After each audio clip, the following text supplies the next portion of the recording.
представители, парламентарната група на вече възстановена.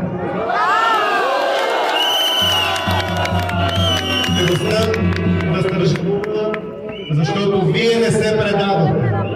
Защото аз не мълчах, когато Киселов по поръчка на мафията извърши това престъпление.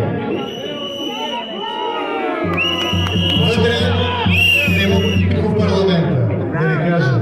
Толкова тих и дисциплиниран парламент не е имало. Те са тихи заради вас. Бойко Борисов каза, че полицията била повече от протестиращите. Това вярно ли бе?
Има значение, че ние показахме, че когато сме по площадите или когато вкараме нашите права, това не е сила да върви.